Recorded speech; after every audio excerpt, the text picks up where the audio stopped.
Bob কাট চুল, মুখে হাসি কমই দেখা যায়। রাজ্যের প্রথম মহিলা মুখ্য সচিব নন্দিনী চক্রবর্তী। কেন তাকেই বেছে নেওয়া হলো? জানেন নন্দিনী দেবী ছোটবেলায় কেমন ছিলেন পড়াশোনায়? আইএএস অফিসার নন্দিনী কি নিয়ে পড়েছেন?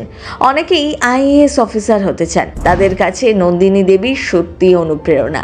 একদিনে আজ সাফল্যের সিঁড়িতে নয়, নন্দিনী দেবীর উত্থান পতন অনেক। নিজেকে ভেঙেছেন, আবার গড়েওছেন। নন্দিনী চক্রবর্তীর জীবনের কিছু অজানা তথ্য জানুন আজকের ভিডিওতে। নন্দিনী চক্রবর্তী জওহরলাল নেহেরু বিশ্ববিদ্যালয়ের প্রাক্তন ছাত্রী নাকি ছিলেন একসময়। 1994 ব্যাচের আইএএস অফিসার, কিন্তু একদিনে এই সাফল্যের সিঁড়ি তিনি দেখতে পাননি। কিভাবে তিলে তিলে নিজেকে তৈরি করেছেন? বাম আমলে রাজ্য প্রশাসনের পদে যোগ দেন। এরপর নন্দিনীর শিক্ষাগত যোগ্যতা কত জানেন? কোন বিষয়ে পড়াশোনা করেছেন তিনি? শিল্পোন্নয়ন নিগমের ম্যানেজিং ডিরেক্টর করেছিল তাকে তৃণমূল সরকার।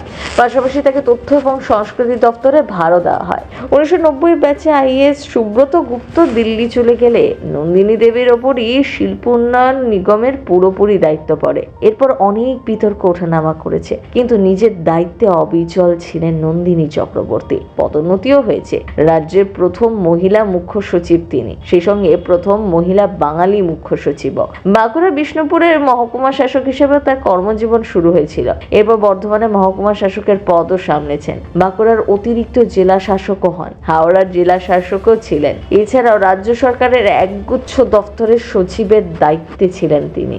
ভাইরাল বেশ কিছু তথ্য বলছে লেডি ব্রেবন কলেজ থেকে নাকি ভূগোলে স্নাতক ছিলেন নন্দিনী চক্রবর্তী। এরপর জিএনইউতে চলে যান। সেখান থেকে রিজিওনাল ডেভেলপমেন্টে স্নাতকোত্তর। ছোট থেকেই লেখাপড়ায় ভীষণ ভালো, ভীষণ মেধাবী নন্দিনী চক্রবর্তী। বলাই যায় এই বাংলার গর্ব তিনি। এতদিন পর্যন্ত রাজ্যের মুখ্য সচিবের দায়িত্ব সামলাচ্ছিলেন মনোজ পান্ত। 31শে ডিসেম্বর অর্থাৎ বুধবারই মেয়াদ শেষ হয়েছে।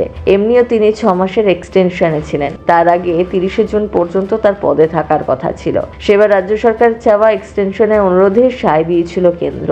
মুখ্য সচিব হিসেবে মেয়াদ শেষ হলেও প্রশাসনের সঙ্গে সম্পর্ক ছিন্ন হচ্ছে না মনোজ পান্থের। তিনি এবার কাজ করবেন মুখ্যমন্ত্রীর প্রধান সচিব হিসেবে। মুখ্য সচিবের সমপদ মর্যাদাতেই কাজ করার সুযোগ পাচ্ছেন। তার বদলে মুখ্য সচিব পদে এলেন এতদিন স্বরাষ্ট্র সচিব পদে থাকা নন্দিনী চক্রবর্তী। এছাড়া বরুণ রায়, অত্রি ভট্টাচার্য, প্রভাত মিশ্রের মতো আমলারা মুখ্য সচিব হওয়ার দৌড়ে ছিলেন।